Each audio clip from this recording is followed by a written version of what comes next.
Hi friends, welcome to Monisha's diary. இன்றைக்கி வீடியோவில் நம்ம என்ன பார்க்க போகிறோன்னா December special Christmas plum cake நம்ம எப்படி வீட்டில் பண்ணுறதுன்னு சொல்லி தான் உங்கள் கூட ஷேர் பண்ணிக்க போகிறேன். ஸோ வீடியோ எங்கேயுமே ஸ்கிப் பண்ணாமல் முழுசாக பாருங்கள். அப்போ தான் நான் சொல்கிற ஒரு சில டிப்ஸ் எல்லாமே நீங்கள் மிஸ் பண்ணாமல் நான் சொல்கிற மெஷர்மெண்ட்ஸ்லேயே நீங்கள் வீட்டில் ட்ரை பண்ணிங்கன்னா இதே மாதிரி பர்ஃபெக்ட் கலரோட உங்களுக்கு வந்து ப்ளம் கேக் வந்து வீட்லேயே ரெடி ஆகிடும். கண்டிப்பாக நீங்கள் ஒரு வாட்டி ட்ரை பண்ணி பாருங்கள். வீட்டில் செஞ்சதுன்னு கண்டுபிடிக்க மாட்டேங்க. கடையில் வாங்கிட்டு வந்த டேஸ்ட் பர்ஃபெக்டாக அப்படியே இருக்கும். ஸோ கண்டிப்பாக நீங்கள் செஞ்சு பார்த்துட்டு எப்படி வந்துச்சுன்னு மறக்காமல் என் கூட கமெண்ட்ஸில் வந்து ஷேர் பண்ணிக்கோங்க. ஸோ வாங்க இப்போ எப்படி பண்ணுறதுன்னு சொல்லி நம்ம வீடியோவில் பார்க்கலாம். ப்ளம் கேக்கு மெயின் ஒரு இம்பார்ட்டண்ட்டான திங்குன்றதே ஃப்ரூட் சோக்கிங். இதுக்கு நிறைய மெத்தட்ஸ் இருக்குது. ட்ரெடிஷ்னலான மெத்தட் வந்து ரம்மில் சோக் பண்ணி கூட பண்ணுவாங்க. நம்ம சிம்பிளாக வந்து ஆரஞ்சு ஜூஸில் கூட சோக் பண்ணி பண்ணலாம். நான் வந்து 4 ஆரஞ்சு எடுத்திருக்கேன். அந்த ஜூஸ் வந்து ஃபுல்லாக புளிஞ்சு எடுத்துக்கிறேன். அதில் வந்துட்டு ஒரு ஆஃப் லெமன், அந்த டேங்கினஸ்க்காக, அந்த புளிப்பு தன்மைக்காக நான் வந்து ஆஃப் லெமன் வந்து ஆட் பண்ணி நல்லா மிக்ஸ் பண்ணிவிட்டு, ட்ரை ஃப்ரூட்ஸ் வந்து உங்கள் சாய்ஸ் தான். உங்களுக்கு எவ்வளோ வேணுமோ அந்த அளவுக்கு ட்ரை ஃப்ரூட்ஸ் வந்து ஆட் பண்ணிக்கோங்க. என்ன கேட்டிங்கன்னா இந்த ப்ளம் கேக்குக்கே ட்ரை ஃப்ரூட்ஸ் தான் ரொம்ப முக்கியம். கொஞ்சம் அதிகமாக ஆட் பண்ணிங்கன்னா டேஸ்ட் வந்து நல்லாயிருக்கும் அண்ட் சாப்பிடும்போது ரொம்பவே சூப்பராக இருக்கும். அதனால் நான் வந்து குவான்டிட்டி கொஞ்சம் அதிகமாக எடுத்துருக்கேன். ஸோ உங்களுக்கு நீங்கள் எவ்வளோ கேக் பண்ண போகிறீங்களோ அதுக்கு தகுந்த மாதிரி நீங்கள் எடுத்துக்கோங்க. நான் என்னென்ன ட்ரை ஃப்ரூட்ஸ் எடுத்துருக்கேன்னா பிளாக் கிரேப்ஸ், கோல்டு கிரேப்ஸ், பாதாம், முந்திரி, டூட்டி ஃப்ரூட்டி அண்ட் செரி. இதெல்லாமே நான் வந்து கிரேப்ஸ் மட்டும் நான் அப்படியே ஆட் பண்ணிவிட்டு, டூட்டி ஃப்ரூட்டியும் அப்படியே ஆட் பண்ணிட்டு, செரி, பாதாம், முந்திரி மட்டும் நான் சின்ன சின்னதாக கட் பண்ணி ஆட் பண்ணி ஒரு பவுலுக்கு போட்டு நல்லா மிக்ஸ் பண்ணிக்கோங்க. இப்போ நம்ம ரெடி பண்ணி வச்சுருக்க ஆரஞ்ச் ஜூஸ் இப்போ இதில் ஆட் பண்ணிக்கோங்க. இன்கேஸ் உங்களுக்கு ஃப்ரெஷ் ஆரஞ்ச் ஜூஸ் வேணான்னு நினச்சிங்கன்னா நமக்கு கடையில் ரெடிமேட் ஆரஞ்ச் ஜூஸ் கிடைக்கும் இல்லையா, அதில் கூட நீங்கள் சோக் பண்ணிக்கலாம்.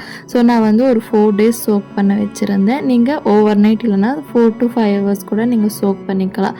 ஸோ நீங்கள் இன்ஸ்டண்ட்டாக பண்ணுறீங்கன்னா இதே ஆரஞ்ச் ஜூஸை நீங்கள் பேனில் போட்டு நல்லா ஹீட் பண்ணிவிட்டு இந்த ட்ரை ஃப்ரூட்ஸும் அதில் போட்டு 5 to 10 minutes நல்லா குக் பண்ணிவிட்டு அப்படியே நீங்கள் பேட்டரில் மிக்ஸ் பண்ணி கேக் பண்ணிக்கலாம். ஸோ நான் வந்து 4 days டைம் இருந்ததுனால நான் 4 days மட்டும் சோக் பண்ண வச்சுட்டேன். இப்போ வந்து ஒரு மிக்சர் ஜாரில் நான் ப்ரௌன் சுகர் எடுத்திருக்கேன். இந்த ப்ரௌன் சுகர் தான் உங்களுக்கு வந்து அந்த ப்ளம் கேக்குக்கு கலர் வந்து நல்லா கொடுக்கும். இன்கேஸ் உங்ககிட்ட ப்ரௌன் சுகர் இல்லைன்னு நினச்சிங்கன்னா நீங்கள் ஒயிட் சுகர் எடுத்திங்கன்னா கேரமல் பண்ணிவிட்டு அதுக்கப்புறமா ஆட் பண்ணிக்கிற மாதிரி இருக்கும். ஸோ இப்போ ஒரு மிக்ஸி ஜாரில் ஒரு 1/2 cup அளவுக்கு ப்ரௌன் சுகர் ஆட் பண்ணிவிட்டு, ஒரு சின்ன துண்டு அளவுக்கு பட்டை, 4 கிராம்பு அண்ட் ஒரு 4 ஏலக்காய். இந்த ப்ளம் கேக்குக்கே இம்பார்ட்டண்ட் வந்து இந்த ஸ்பைசஸ் தான். அந்த கேக் நம்ம பேக் பண்ணும்போது இந்த ஸ்பைசஸ் எல்லாம் சேர்ந்து அந்த ஃப்ளேவர் வந்து ரொம்பவே சூப்பராக இருக்கும் சாப்பிடும்போது. இதெல்லாமே போட்டு நைஸாக கிரைண்ட் பண்ணி எடுத்து வச்சுக்கோங்க. இப்போ ஒரு மிக்சிங் பவுலில் 2 முட்டையும் ஆட் பண்ணிவிட்டு நல்லா அந்த லைட்டாக கலர் சேஞ்ச் ஆகி வர வரைக்கும் நல்லா மிக்ஸ் பண்ணிக்கோங்க.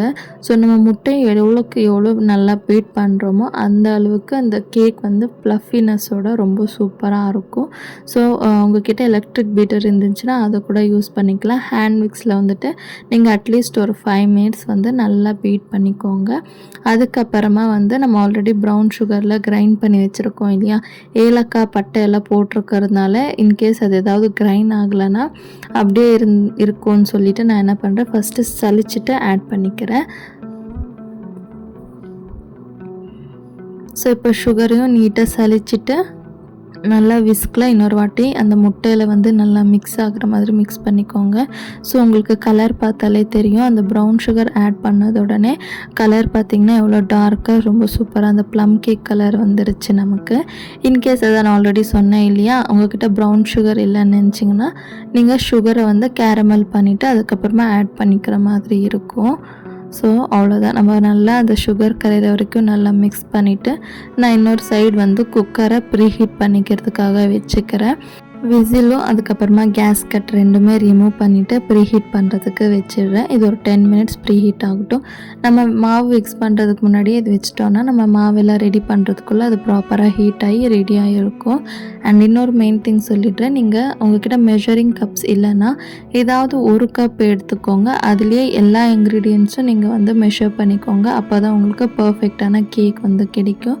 நான் இப்போ 1 கப் அளவுக்கு மைதா மாவு எடுத்து அதுவுமே சலிச்சிட்டு ஆட் பண்ணிக்கோங்க. இந்த மாதிரி நம்ம சலிச்சிட்டு ஆட் பண்ணிக்கும்போது அங்கங்கே கட்டிகள் எதுவும் இல்லாமல் கேக் வந்து நல்லா ப்ளஃபியாக வர்றதுக்கு நல்லாயிருக்கும். அதனால தான் இப்போது 1/2 ஸ்பூன் அளவுக்கு பேக்கிங் சோடா வந்து ஆட் பண்ணிக்கிறேன்.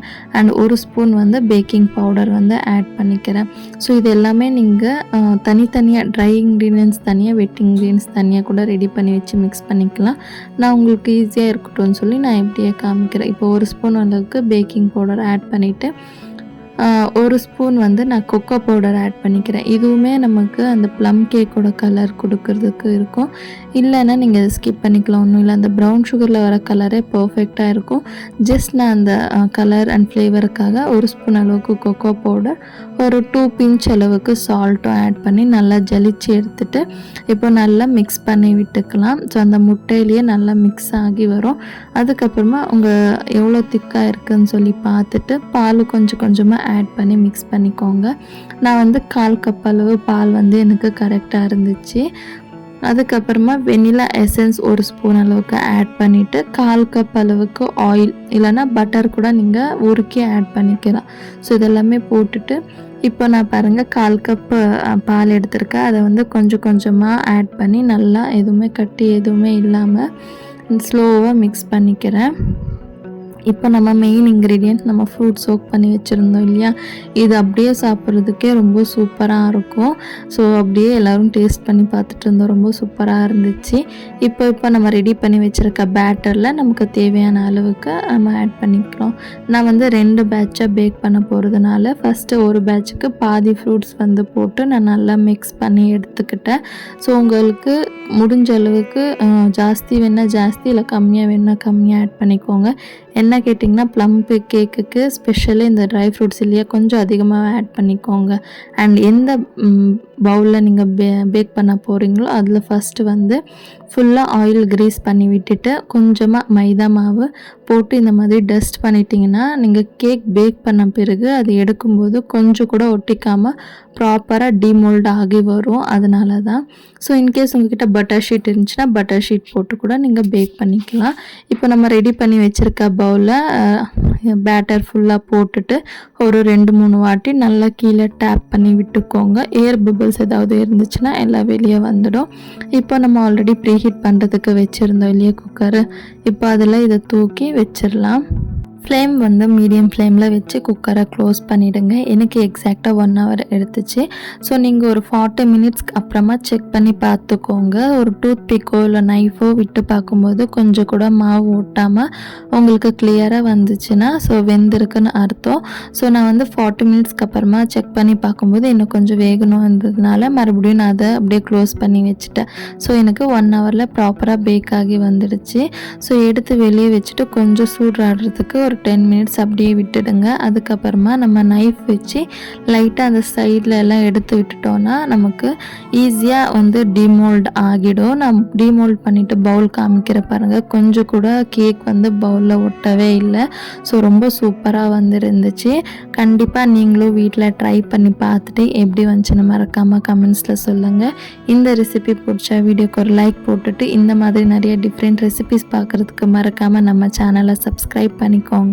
அண்ட் பக்கத்தில் இருக்கிற பெல் ஐக்கானில் ஆல் செலக்ட் பண்ணி வச்சுக்கோங்க. இன்னொரு வீடியோவில் பார்க்குறேன். பாய்.